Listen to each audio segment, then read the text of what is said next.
sentence that my story is about coping with the loss of a boyfriend who died in Lebanon in the army at 99. It's important for the rest of the presentation. This is why I'm saying it now. So we sat there, and 1 hour and a half I told the story, and then she gave me, she was in the laptop writing, and then she gave me a page and a half, and she said, here is in bullets, and you should tell the story. It's an important story, and it should be told.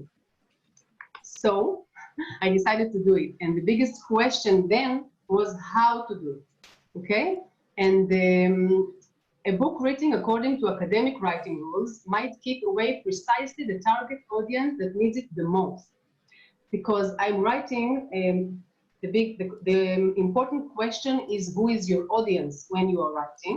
And my audience is people like me, who is coping with stress. And just very quick things I'm going to say, that as emotional arousal increases, if you have strong emotion, then the ability of cognitive function decreases, which you need very much, the cognitive function, in order to read academic. So I was afraid that if the book will be very academic, I might lose this person, these people that are coping with stress, and the people next to them. So I had, the question was, how is it possible to combine two different and sometimes contradictory voices? It's not an easy question, but the answer I found was to combine different voices. I wanted to combine the researcher, therapist, lecturer, which is my academic identity, with my voice experiencing emotional stress, which is the personal voice, okay? These two voices, which might be different and in other parts, I want to combine them together. And the way I found how to do it, I decided, was with my diaries. I'm writing a diary since I was in 4th grade. There is many changes through the years, of course. And the reason I chose the diaries was to convey the experience itself as raw material without mediation. Because my main purpose was to connect with the readers and bring them closer to me. I was afraid that the academic writing, which is very important, and of course I did the doctorate and postdoctorate, and this is part of my identity, but I didn't want it to take the whole part. I want to bring people closer to me, to connect different parts within myself and within the readers.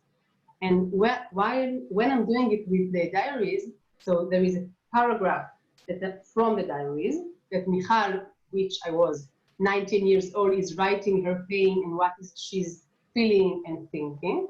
And then Michal of today, with the academic identity, is writing reflection. So during the whole book, there is these two voices of the past and now, and these two personal and the academic parts. So this is the main thing to connect people. And I must say that I'm getting a response from the field that the way I chose to do it was good, because people are feeling that I'm speaking to them. And also, I am academic person and I believe in the academic way, but it's not for all the readers. And it might alienate some people and make distance. Here you can see a few pictures that in the first part of my book, there is the paragraph about the whole story. So this is the trauma and the before and after. And here you can see me aboard, and I was in South America and many other places. And here you can see that life was stronger than everything. And I got married, and we have 3 children, and we built a house.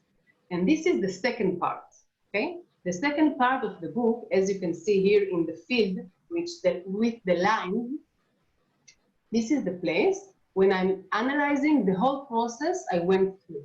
And this is where I'm choosing, it's not the whole theory, it's only points from it, but just for example, I'm taking empathy and identification. And this part is according to APA rules with the name and the year and bibliography at the end. And I'm telling it, and I'm explaining the whole process and the whole story. I just need to see if in the chat there is the time or something else. Okay, sorry. I'm telling the whole story. So you can see the voice of the personal story and the voice of the academic one in the diary and the reflection, and you can see the voice of the personal story in the first part, and the analyzed part is more the academic part. So here there is one of the biggest message I want to deliver to the world, you can say, that you need to stop, okay, in order to do all this, in order to analyze, in order to understand, in order to look inside and see what you've been going through. We need to stop. You can't just go on in line.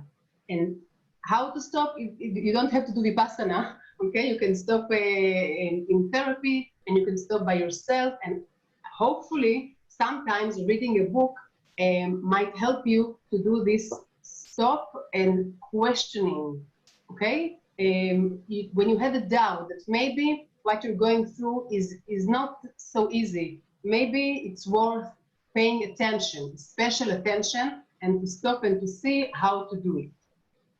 I believe that every personal story is a never-ending story, also my story, I must say. If I have 2 minutes, I need you to say, because I can't read it. How is the time now? You have 2.5 minutes left. Okay, great, thank you.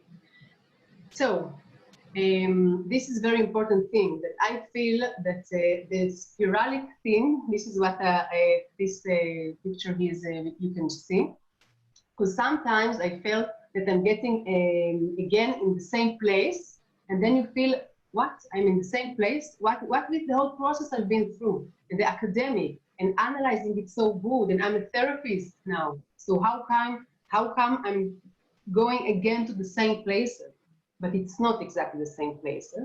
And when I can stop for a minute and I can look inside, I can understand that maybe it look a little bit the same, but it's different. It's not the same, because I've been and I did a process, and now I'm giving it to other people. And this is what gives me a big meaning.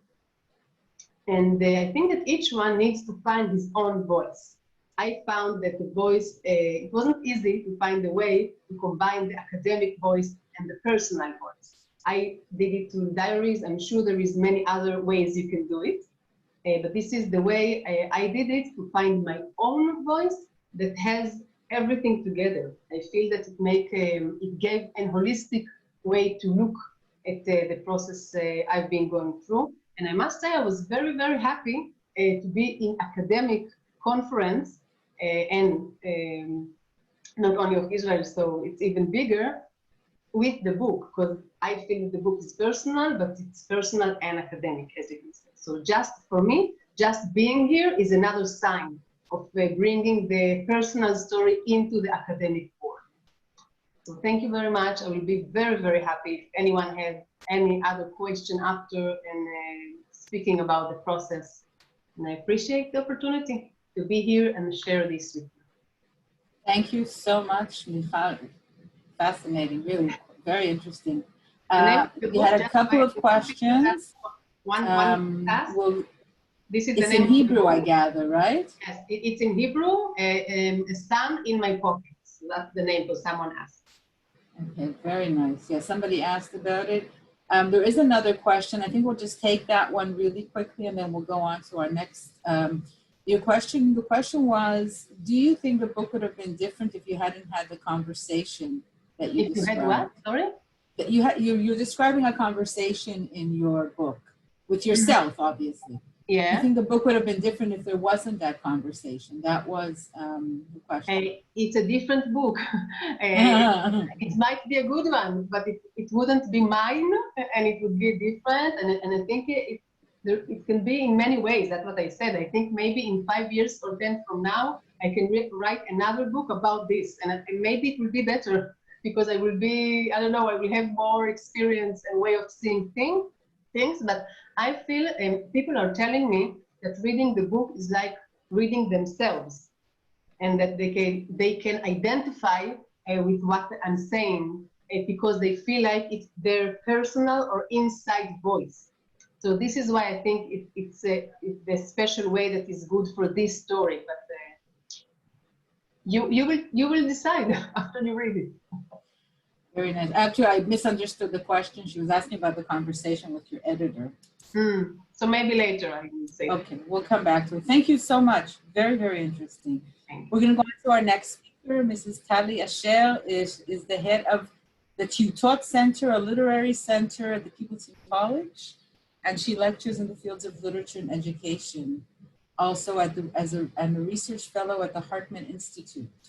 Tali, go ahead. Thank you so much.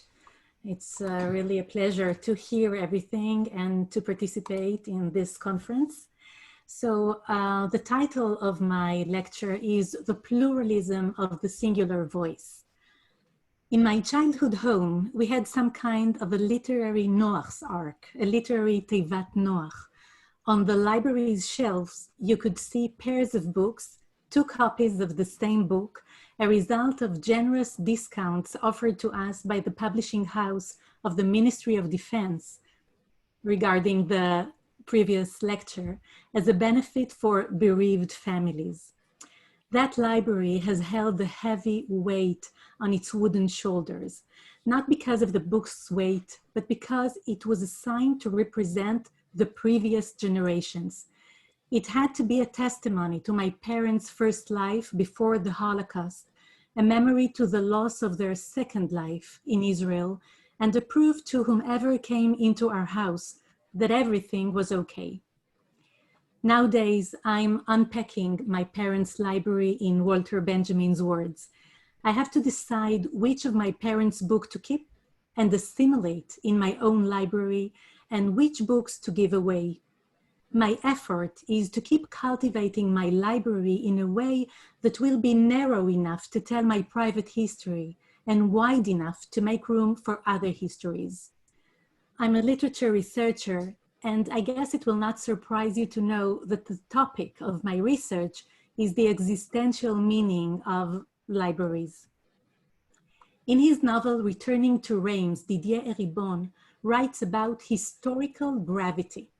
According to his perception, the origin of our position in the world is always driven from the private histories embedded within ourselves.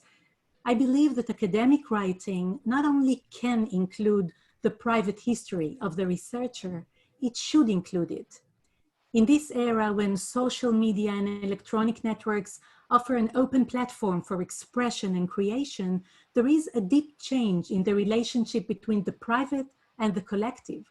Yet most of the academic writing still draws a thick line between what is considered objective, formal, and valid, and what usually is related to a personal voice. Properly integrated, the presence of the writer's personal narrative, the echo of his private history, holds the ability to strengthen the text rather than reduce its power. In her essay, The Laugh of the Medusa, published in 1975, Helen Sixou called women to write from their femininity and not the spite of it, to articulate their feminine body. Today may be the right time to impose this call to different identities being silenced either by social restrictions or by academic norms. The personal accord is a way to enrich the multicultural academic world. It is a way to widen the social and ideological context in which the research takes place. In the recent months, under the new circumstances of the COVID-19 pandemic, the private and the public spheres have blended. Lectures are given from the lecturers' houses like this one right now, and citizens of the online universe are invited to get inside many private rooms. In my case, you can all see my study room, bookshelves, some sport equipment, and a few pictures. But in fact, it's not only the furniture you see.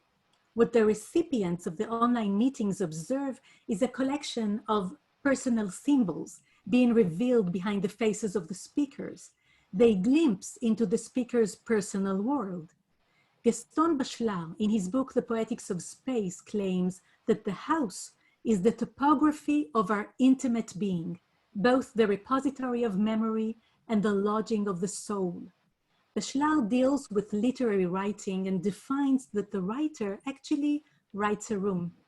By doing that, the reader can meet his own room again, his memories, his beliefs, and his hopes. When an academic essay does the same action and lets the readers visit the writer's room, a deep kind of a holistic dialogue occurs. Martin Buber defines wholeness as an integration of body, mind, heart, and spirit. According to Buber, one can't be whole just by himself. Wholeness comes through by a mutual connection of the sender and the receiver. Academic writing should strive for this wholeness. Multi-dimensional presence of the writer will engage the reader and make his own wholeness worthy and valuable. Emphasizing the inner room of the writer in academic writing leads to a synergetic wholeness of intellectual, ethical, and mental aspects of the text. As the reader meets his room in response to the text he perceives, he also re-meets his own worldviews, values, and feelings. He regains the liberty to be himself. I will share now a short presentation. Okay.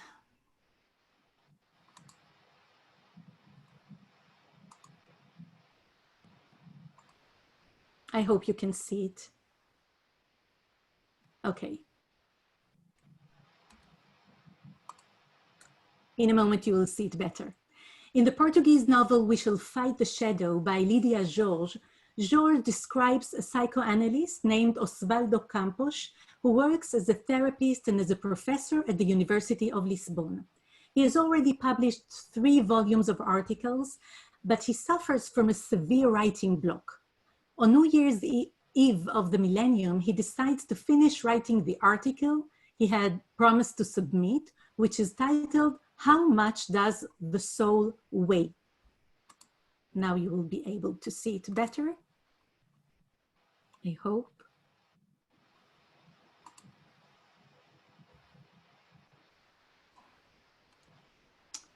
Sally, we see the same thing we saw before. Want to try again? Yeah, now you can't see it, right? No. We cannot Okay. see it now. Okay, I will just read it. Okay. How much does the soul weigh? A lot, a little, everything, nothing, depending on the speech that expresses it. That is, the weight of the soul is almost nothing in the body. It is almost nothing in the clothes, almost nothing on earth.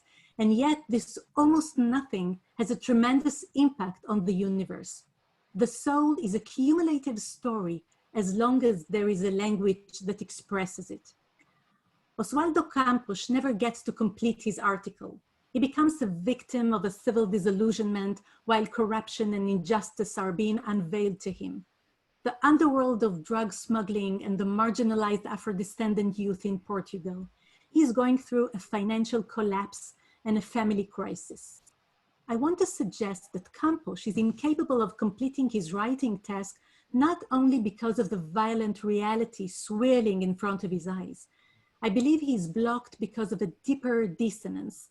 In an essay that deals with the weight of the soul, he can't express his private insights followed by the oscillations and the profound changes he's gone through.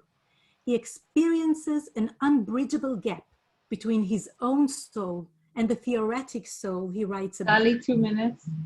Okay, so how much does an academic writing weigh? It weighs a lot.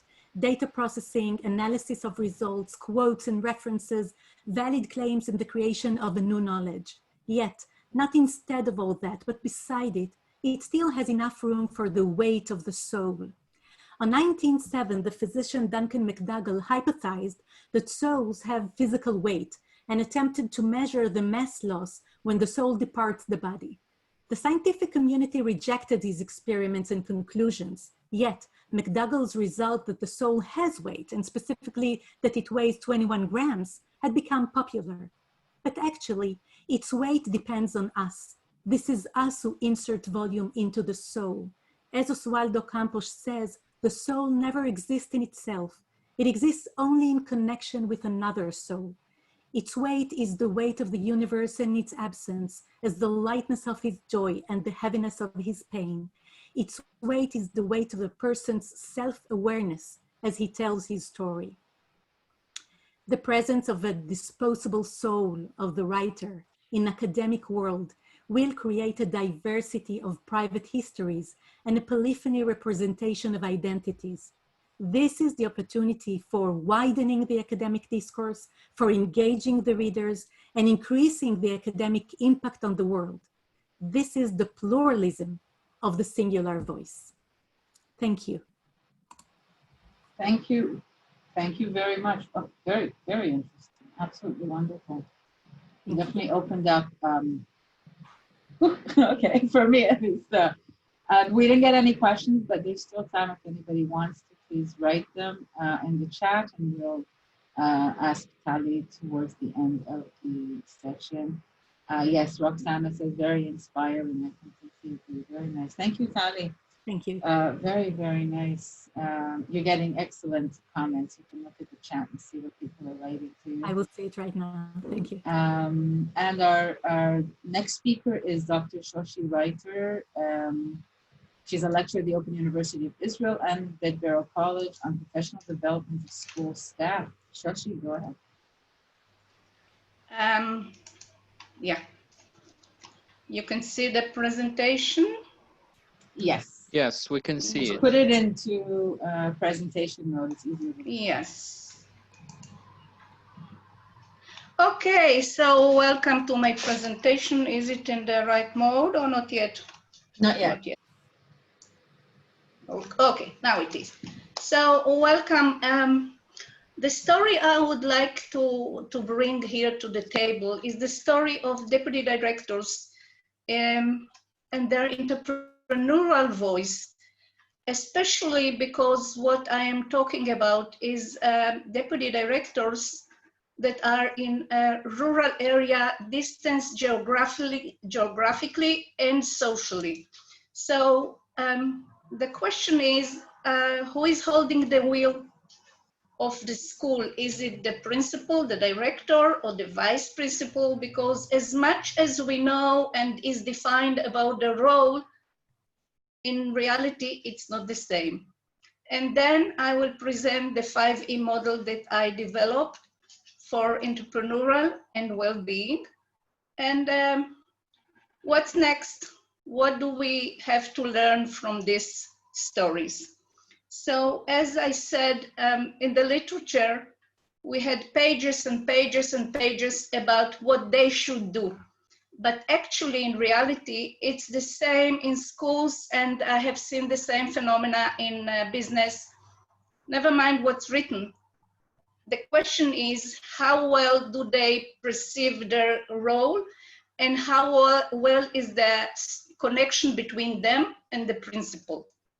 So is the will in their hands? And we know if a principal has a deputy director that is with him, school is running smoothly and everything is wonderful. Once there is conflict between both of them, it influences the whole school. And as we heard in the last lecture, it is the soul and what's happening between them that influence the whole environment. This research was done in the frame of professional development of deputy directors in the city of Eilat. And the teacher center there is very, very pro giving them their place in the environment. So what have we done? During the course, during an academic year, they went through professional development.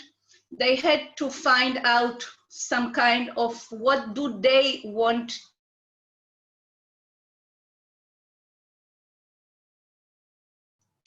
And there were, as I don't know if I said it anyway, we are talking about Eilat, and Eilat is the south city of Israel. And especially now with the COVID-19, they're really down. I mean, there's no planes, a little maybe. So this is really a social and geographic distance. And the whole city They are very familiar to each other, they know each other, so every action has the critical, you know, you will hear about what you did in the street, in the shop, you can't escape. Everybody knows everyone. So they were asked to, as I said, to lead an intervention and some kind of entrepreneurial. And then I analyzed the protocols of them during the professional development. And what I saw is that there are 5 dimensions that they are talking about. First of all, the entrepreneurship. What do I want to promote? The innovative thinking. And then the ecosystem. What is happening in the school with the teachers and the culture of the school. Then they had to gather the information to explore what data they need and do the data mining and decide what they are going to do about it. And then there is the emotional side, the emotional regulation of them, because while they are leading innovation, we know that always there are hiccups and resistance. So how do I manage my own feelings? And the nice thing was that this group of the deputy directors was also for them a group for support. They can bring some kind of dilemmas and we are talking about it. So they have the support group for them. It is very important. And then evaluation, how was the entrepreneurship? Does it help the school or not, etc. So as I said, the entrepreneurship was in several areas. Some decided that they are going for the private lessons to do something else. One of them was dealing with happiness in the school and relationship with the parents. So each one of them decided about another topic. And as you see here, I love this picture about Dream Big from Paris Center in Jaffa. So as we said, they needed to dream big and to find their own voice in the school, and then define what is their ecosystem, what is the culture. Is it a culture of school which has no new innovation and teachers are very strong about what they are doing and don't change anything? So you can see here the big stones. What are the big stones and the resources that you can go with them ahead? And as I said, the environmental capital for them is for the best and for the worst, because as you see, there are the mountains, which is dry, and then there is the sea, which is full with different elements. So where do you go? Do you go for the dry area, or do you go for the richness of what you have and not complaining and bitching and moaning about what you don't have? And the exploration, because many times to gather and collect the data is really a tough mission. Some teachers are holding back, some teachers don't give you the data you need. So this might be a very difficult mission. And then exploration of it. How do you go from the data to the wisdom of action? I mean, you gather the data, you do the information, but then you have to have the knowledge and to combine the outs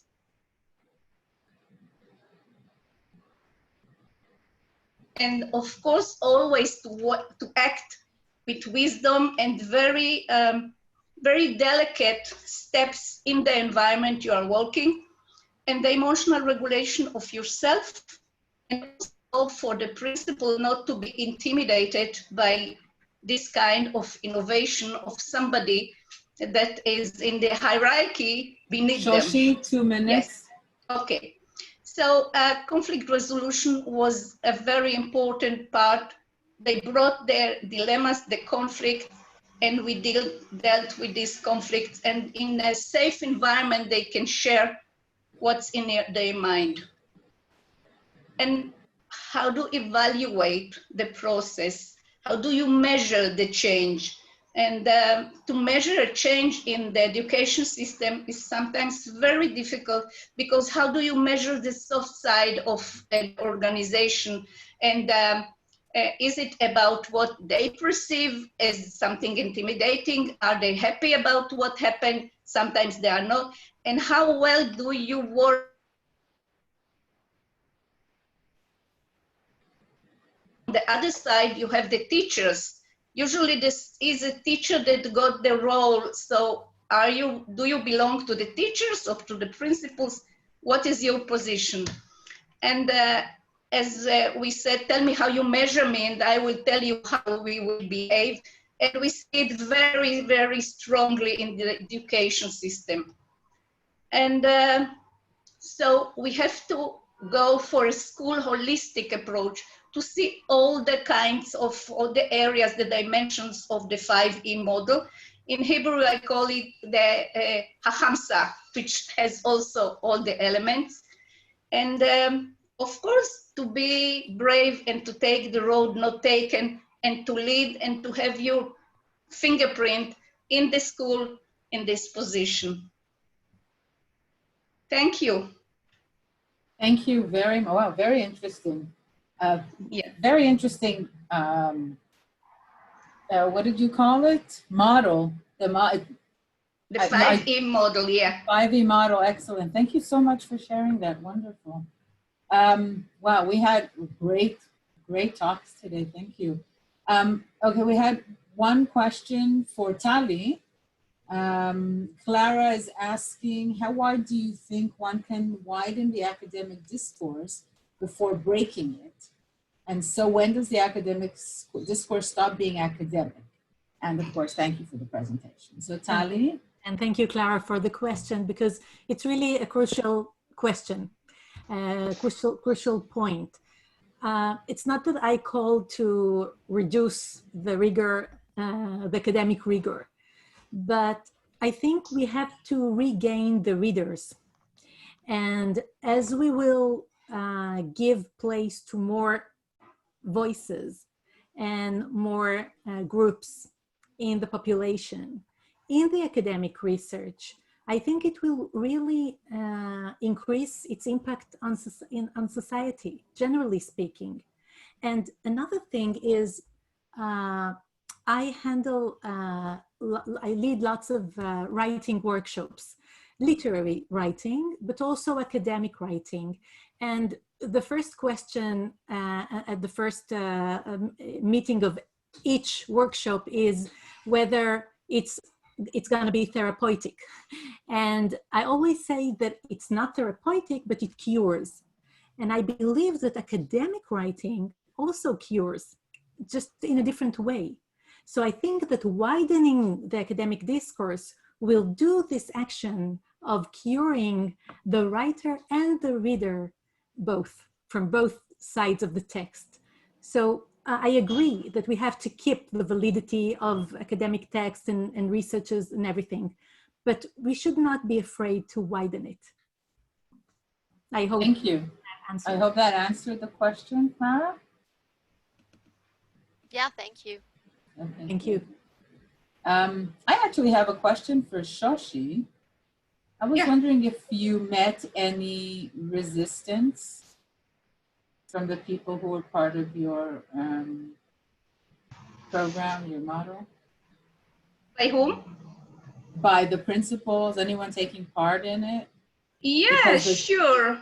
Sure, some principals said, not directly to me, but to deputy directors, please keep it quiet, because this was very rare, but in most cases, because this area is so distant, so when they are doing something, and also we worked about layers of resistance, which is one of the tools that I was giving them during the course. So working on layer of the resistance and finding the school and the principal's need, and what will be, by him, what will be defined as an accomplishment is very important before you start the way.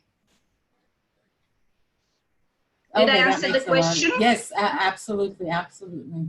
I Thank was you. trying to think, you know, how you would go about it, but if I take everything we're talking about in the session today, just this kind of looking at yourself and trying to understand what I need, what I can get out of anything, it falls directly into your model as well. Anyone who's a little open-minded, I think, would understand. I will have to share. Absolutely. Wonderful. Yes. Okay. Please, Yes, Shoshi, go ahead. Sorry. I will write my mail in the chat, so if somebody wants to connect, you are most Perfect. welcome. Wonderful. Thank you so much. Yes, definitely. Charissa, I hope I'm saying your name right. Brilliant session. I have to agree. This was super interesting. I'm coming out with all kinds of, you know, thoughts and ideas. We actually finished on time. I'm going to let you go to your yoga session right now. Thank you, everyone. Thank you to our speakers. Very, very, very interesting. I truly appreciate your participation in today's session. Enjoy the rest of the conference. Thank you for joining. Thank you, Miri, for